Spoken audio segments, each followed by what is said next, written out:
What if Apple completely changed the look of the iPhone? Not just a small upgrade, but a major shift in design philosophy. Well, it looks like that's exactly what's happening with the iPhone 17 Air. After weeks of speculation, we now have solid confirmation of what this new model will look like. A trusted industry insider has seen the iPhone 17 Air as well as the Pro model, and based on that, we now have a render showcasing its design. And here's the surprising part, it looks a lot like a Google Pixel. Yes, the rumors were true. Apple is moving toward a horizontal camera bump, and it's not just for this model.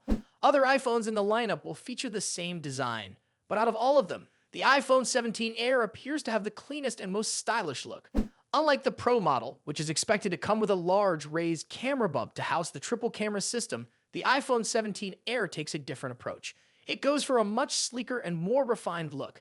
The design is strongly inspired by the Google Pixel 9, featuring a slim horizontal camera bump that blends into the back. This fits perfectly with its Air branding, giving it a lighter and more minimalistic appearance. Now let's talk about the camera. While the Pro models will keep their triple camera setup, the iPhone 17 Air will have a single camera. This is similar to the upcoming iPhone SE4, or as some reports call it, the iPhone 16e. However, considering that the iPhone 17 Air is expected to cost around $1,300, much more than the $500 SE4, it's likely that Apple will equip it with a much better camera sensor. We don't have the exact specifications yet, but it's safe to assume that this will be a high-end single-lens system rather than a budget-friendly one. So, who is this phone for? Apple seems to be targeting users who want a premium iPhone experience but in a much slimmer form factor. This means it may not have the most advanced specs, but it will still offer that high-end Apple feel. If you don't need the best camera system or the most powerful chipset, but you love Apple's design and software experience, the iPhone 17 Air might be the perfect fit. But what if you don't like this new look? Well, there's good news. Apple is not completely getting rid of its traditional design. Reports suggest that the iPhone 17 base model will stick with the same design as the iPhone 16 base model. That means no horizontal camera bump and no chance of your phone being mistaken for a Google Pixel. If you prefer the classic iPhone look, this could be the better choice. The big question now is, will the iPhone 17 Air be a success? Apple is reportedly launching it as a replacement for the Plus models, which haven't been selling well. The iPhone 14 Plus and iPhone 15 Plus both struggled in the market, with many buyers either going for the base model to save money or spending extra for the Pro. By introducing the Air model, Apple seems to be looking for a middle ground, something sleek, premium, and different from the rest. But will it work? That remains to be seen. Apple has tried experimenting with different models before, and not all of them have been successful. The iPhone 12 mini, for example, had a dedicated fan base, but it didn't sell in high numbers. That's why Apple discontinued the mini series after just 2 generations. Are Galaxy S25 Ultra and S25 Plus users facing another frustrating issue? It looks like Samsung's latest flagships are running into charging problems, and many owners aren't happy. The Galaxy S25 series launched last month, and while early sales data suggests strong interest, not everything has been smooth sailing. At first, some buyers were disappointed by the lack of major upgrades, but now a bigger issue is emerging: charging problems.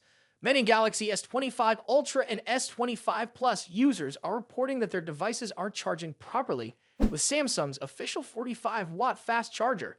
Some say the charging is much slower than expected, while others experience their phones constantly connecting and disconnecting from the charger. Given that Samsung's fast charging is already slower than some rivals, like the OnePlus 13, which supports 80-watt charging in the US and 100-watt globally, this is an issue you wouldn't expect from a flagship device.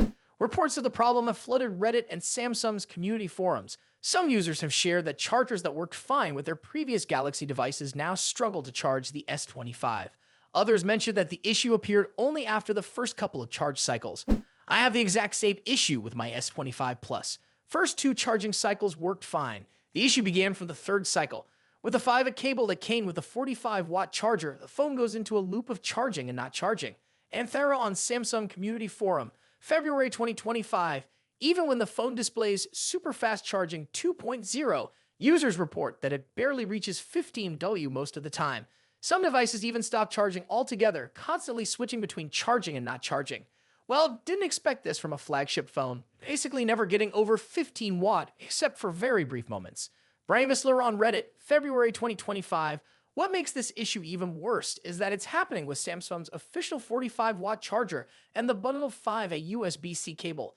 Some users have found a temporary fix by disabling fast charging, which allows the phone to charge normally, but at a much slower speed. Others are reporting slightly better results when using a USB-C cable instead of the 501. This has led to speculation that the issue might be related to how the phone detects fast charging cables rather than a problem with the charger itself. Samsung Natalia has acknowledged the issue and has promised that a future update will fix it. However, Samsung recently rolled out a software update for the S25 series, and it's unclear whether it includes a fix for this charging problem. Some users say the issue has been resolved for them, while others are still facing it. I just got my phone out of the box. It had 45% charge. I transferred all my data from my old phone, but it is not charging fast. I am using the cable provided and an original Samsung fast charger. Disappointed, I had a problem with my S24, which is why I got a new one. But this seems to be going backwards. Not happy. Then an 8 on Samsung Community Forum, February 2025. The good news is that this problem appears to be limited to wired charging on the Galaxy S25 Ultra and S25 Plus. After the somewhat lackluster iPhone 16 launch and the underwhelming Galaxy S25 reveal, tech enthusiasts are now turning their attention to Samsung's highly anticipated tri-foldable smartphone. This device was all but confirmed at Samsung's Galaxy Unpacked event in January, where the company showcased its outline alongside other upcoming products. However, it seems that this futuristic device won't be available to everyone, as reports suggest it will only launch in select markets. An industry tipster has confirmed that the Samsung Galaxy Tri-Foldable will have a limited release, with availability restricted to certain regions. While it's still unclear which markets will get the device, this decision isn't entirely surprising. Samsung has reportedly planned a very limited production run for the Tri-Foldable, as the company doesn't expect high demand due to its likely steep price. This strategy makes sense, especially when you consider the Huawei Mate X-T, which saw its price skyrocket to levels that made it inaccessible for most consumers. However, the tipster also mentioned that Samsung is keeping the door open for a wider release depending on sales performance. If the Tri-Foldable proves popular in its initial markets, Samsung may expand its availability globally, potentially making it a staple of its product lineup.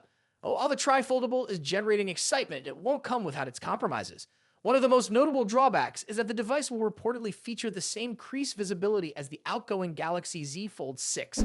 This is largely due to the technical challenges of creating a Tri-Foldable phone, which is significantly more complex than a traditional foldable. Improving the crease visibility was deemed unfeasible for this iteration, meaning users will have to contend with the same crease issues seen in current foldables. That said, the Tri-Foldable will share some design improvements with the upcoming Galaxy Z Fold 7, particularly in its frame, which should offer a more refined and durable build. Another interesting detail about the Tri-Foldable is its camera setup. The device will allegedly feature cameras placed in the center of the phone, likely on the middle screen. This design choice suggests that Samsung is aiming for a more centered photography angle, which could enhance the user experience when taking photos or videos. Additionally, the Tri-Foldable will adopt the same ringed camera design as the Galaxy Z Fold 7. However, let's hope Samsung doesn't take inspiration from the Galaxy S25 series, where the camera rings appear to be glued on, as this design choice was met with mixed reactions. For tech enthusiasts who were disappointed by the Galaxy S25 series, the Tri-Foldable could be the exciting innovation they've been waiting for. While the S25 lineup brings a host of under-the-hood improvements, it lacks the wow factor that comes with a bold new product. The S25 is a solid, if somewhat unimaginative, iteration of Samsung's flagship series, which is why the Tri-Foldable has become such a focal point for anticipation. It represents the kind of groundbreaking innovation that pushes the boundaries of what smartphones can do, something that has been missing from recent flagship releases. Samsung has promised a diverse set of foldables this year, and the Tri-Foldable is shaping up to be the crown jewel of that lineup. While it may not be perfect, especially with its limited availability and crease visibility,